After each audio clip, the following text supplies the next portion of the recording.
This is the Ghost of Highbury show. I'm your host, Anton Keefe. Thank you for joining me for another episode.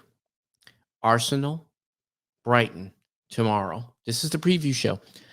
How's everybody doing? I hope it was a great week. It was a great week for me. It was my birthday weekend. I got to celebrate that. If you guys watched my stream, if you did, thank you so much.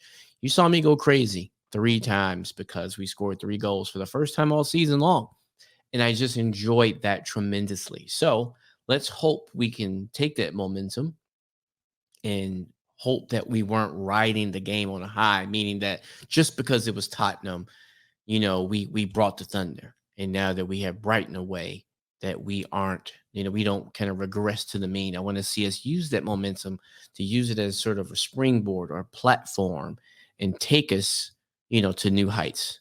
I want us to take 3 steps forward, not 2 steps back or 3 points back, like we said in the title. So, what I want to do is we're going to do the lineups, talk a little bit, and then just leave you guys until tomorrow at, let's see, we'll probably jump on at around 12:10, 12:15 tomorrow for the live stream of the game. I'm probably going to do more videos just because a lot of the content creators that I want to work with prefer video most times just because of schedules and things like that. So I want to be able to accommodate that and understand that not everybody can has a schedule that I have, but I really want their input. I really want to grow this community. And if videos are the way to do that, then full steam ahead. So I'm going to show my screen and we are going to take a look at the lineup that I'm picking. I personally don't think that we're going to change it too much, even though we are missing Granit Xhaka. I know, as everybody knows by now, that he's going to be out from 6 to 8 weeks initially before he can start practicing again. I saw the picture that he took of him back on the bike, trying to regain his fitness, trying to rehab that knee. And so all the best to him. Hopefully he's able to come back and contribute to the team. Because despite what we may think about him, I mean, he was part of a team that was part of a 3-1 victory against our rivals. And he was a part of a team that showed and reflected the best that we've looked in a very long time. So despite how I might think about him personally, the manager seems to want and respect and need him in the team. And when he got his way, for 1 week we had everybody fit. And, sad to say it only lasted for 1 week. We looked amazing. So, it just goes to show you that as much as we want to pretend that we know what's going on, we just really don't know.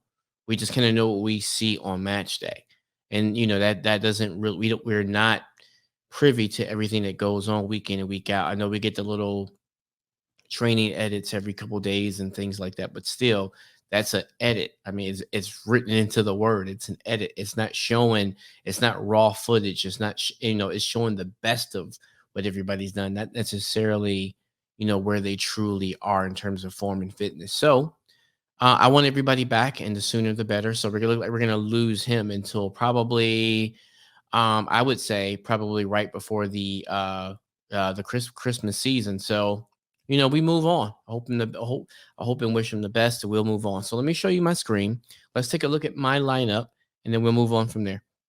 So here's what I got so far. Actually, I got to have a Aubameyang here.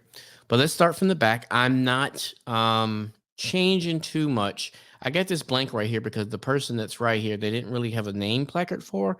I have no idea. But I use this Read Arsenal. So if you want to interact with me, go to Read Arsenal. It's called readarsenal.com/, squad selector, and you can pick your team. So pick your team, and you can go right here to click on the little Twitter icon and tag me on Twitter and let me know what your lineup is. So I'm not changing anything this back five. Probably this back six, I'm not going to change. And I don't think that you're going to change it either because it looked phenomenal. And the only time that we even, I know we let in that one kind of consolation goal, but that was in the scramble when Xhaka got hurt back there, and people were kind of, people were of two minds at that point because they didn't know if the game was going to be stopped or to keep going. We got caught in two minds, and Son kind of slipped in behind and scored a goal. But besides that, we looked In all the dangerous moments, everybody was where they were supposed to be. No one was caught out. Everybody covered for everybody. Everybody looked strong in defense and clearing balls and things like that, in headers, everything. We just looked great, and passing out from the back. And so I'm not changing a thing. Ramsdale at the back, left back being Kieran Tierney, which I think that he had an amazing resurgence. I mean, this is what I want to see. I didn't see him bombing up and down the left side, and that's not what I want out of my left back. We talked about that during the stream, and we talked about that prior to the game. That's not what I want out of my defenders. And I know it's a new style. I know looking at Trent and Robinson over at Liverpool.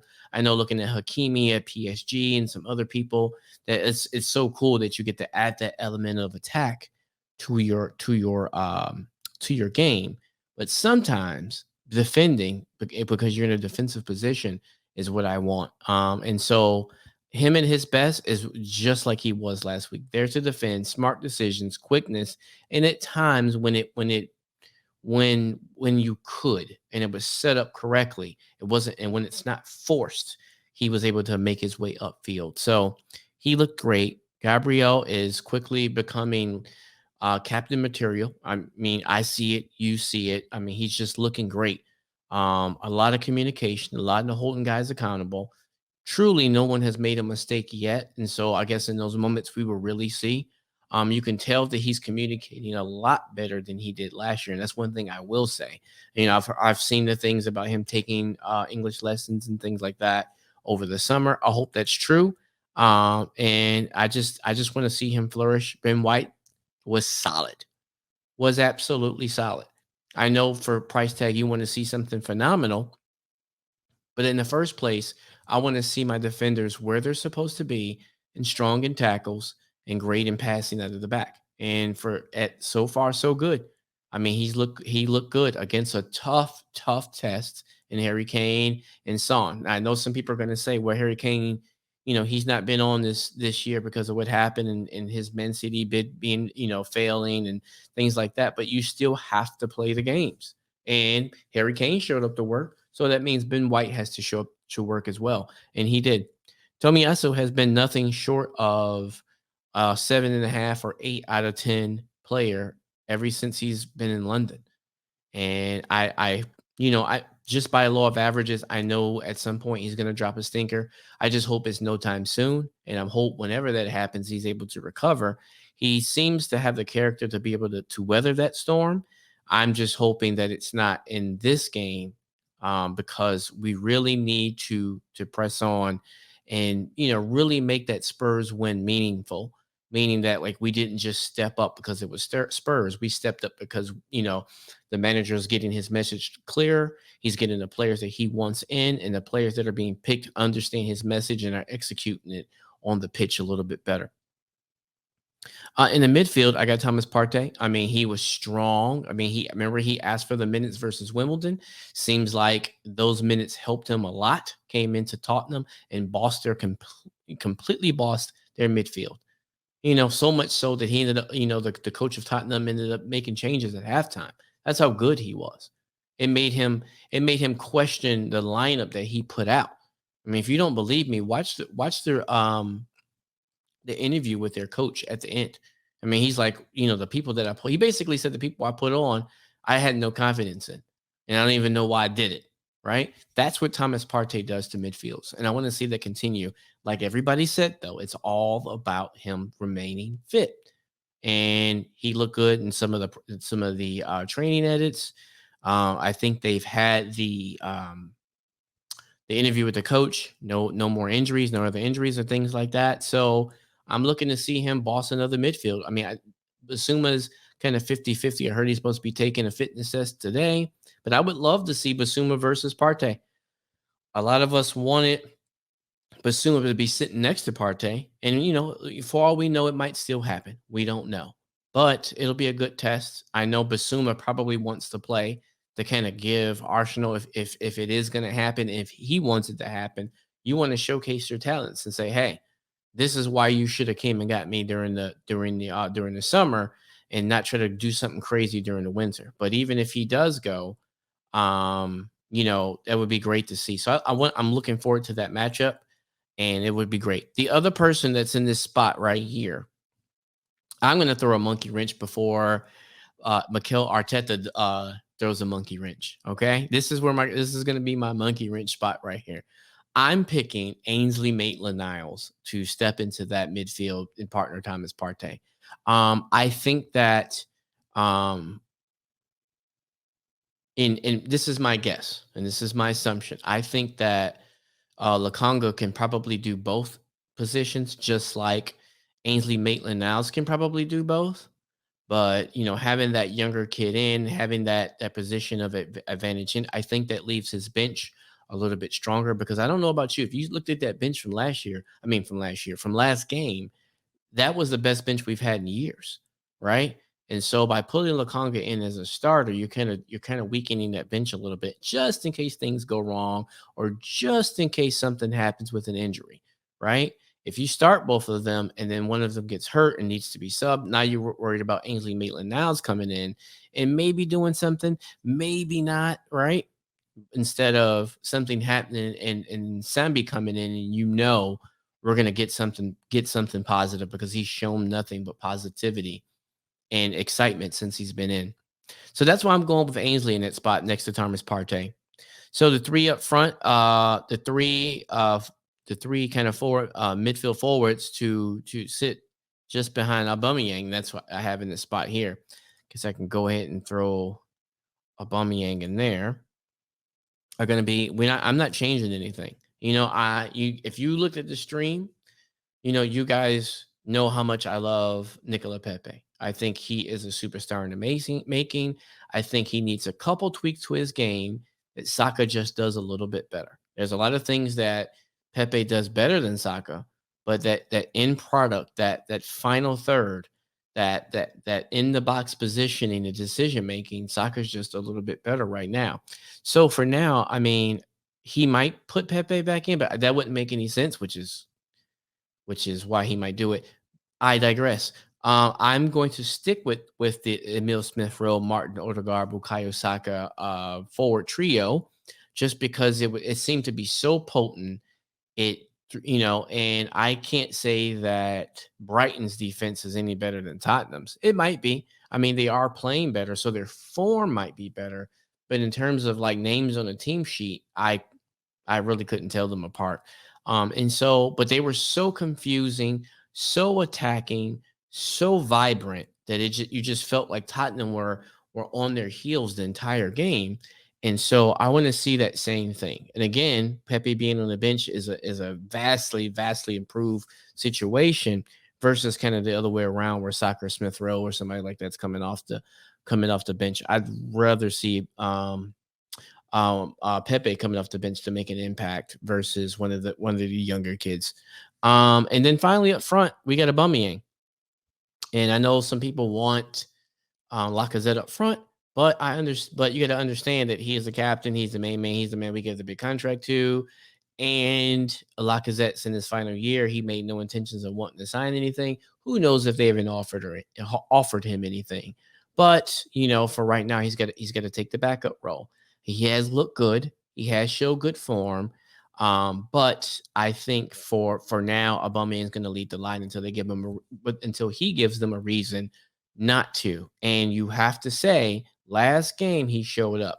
Now, I think in terms of everybody carrying over their performances to tomorrow, I think he is the one who has to do it the most, because I think there's the most pressure on him because when everybody saw that performance, right, it wasn't like, wow, this is great, but you also had a question. You're like, where has this been? Yes, things haven't gone well. Yes, yes, I wish you got more service, but where has the energy been? Where has the running around been, the harassment of forwards? Where has this energy been, right?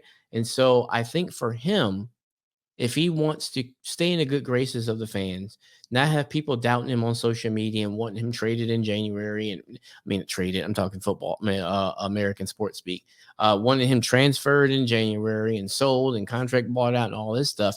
If he keeps up that work ethic with these young guys behind him, he'll get opportunities because he got a lot last week and scored. So I don't see right now them changing him.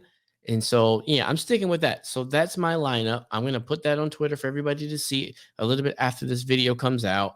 Let me know what you think. And let me know what your lineup's going to be. So, yeah, but just some housekeeping notes. I have made contact with some other content creators. I'm looking forward. It's in the planning stages. Also, today is FIFA drop day, so FIFA's out.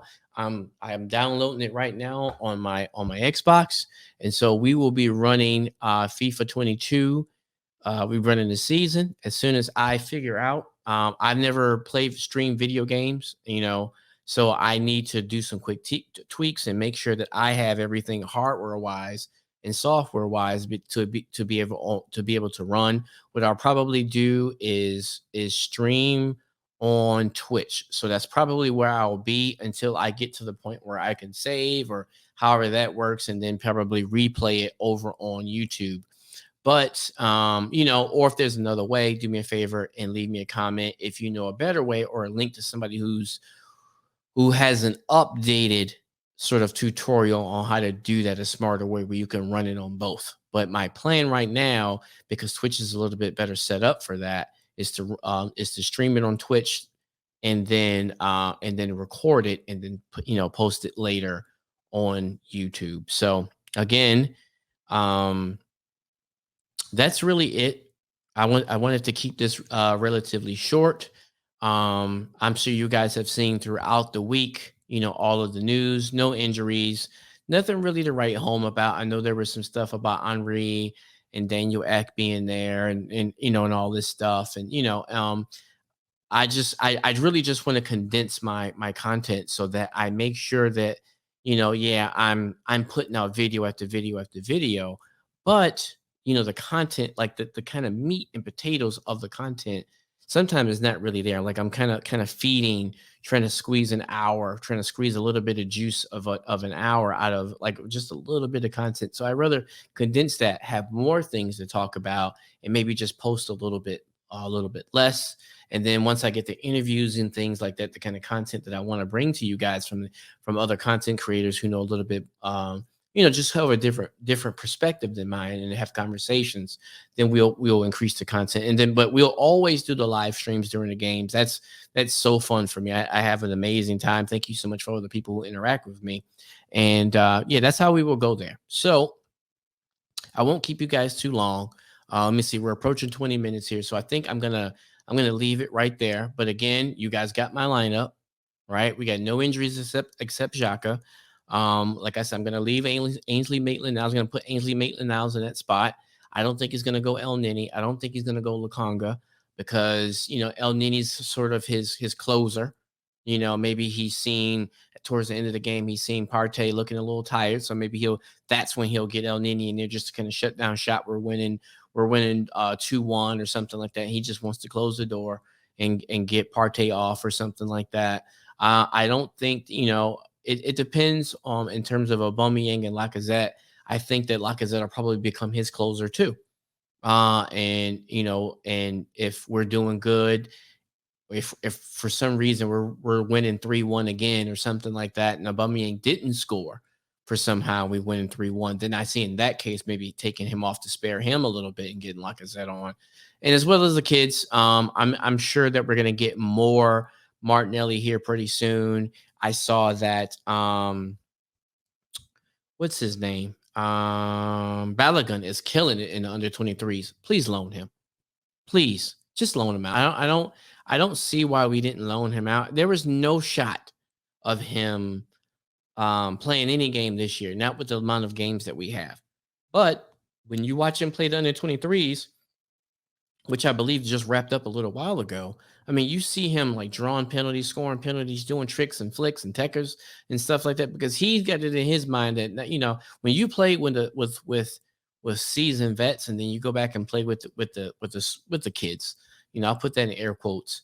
You're just a little bit freer. You're taking more risks. Things don't mean as much, and that's what I saw from him today. I mean, he just looked like he was having fun on the playground. And so I think he needs a loan. I think he needs to play week in and week out starting for a championship team or below, whatever. It doesn't matter to me. And, you just need to bang the net. And let's see if he can do it against men, because just because they're in a lower league doesn't mean that they're not ready to rock and roll and trying to do things with their life. So they're not just going to let this kid come in just because he sort of has a big name. And so I want to see him play against those guys. I want to see how he plays against 26, 27, 20, 29, 30, 32-year-old guys who are in it to win it, and not just kids trying to make their way through the academy. So that's about it. Thank you so much for joining me for the video. Please do me a favor and like and subscribe if you like this sort of content. Again, I'm very small, just get started. I'm a little over a month now. Thank you so much for the people who have subscribed and who have interacted with me. I would love to see you join the Ghost, either liking, comment, subscribing to our videos, or during a live stream during the game. So again, you will see the premiere thumbnail come out pretty soon. I probably post that shortly after I post this video in a little bit. And that'll probably be 12:10, 12:15. I would probably say at the latest it would be 12:15, but somewhere in the area for a 12:30 kickoff here on the East Coast of the US. So time will adjust once the time will adjust for you guys wherever you are. So I hope to see you there. I hope to engage with you on the stream. See you guys. It's been great. Take care.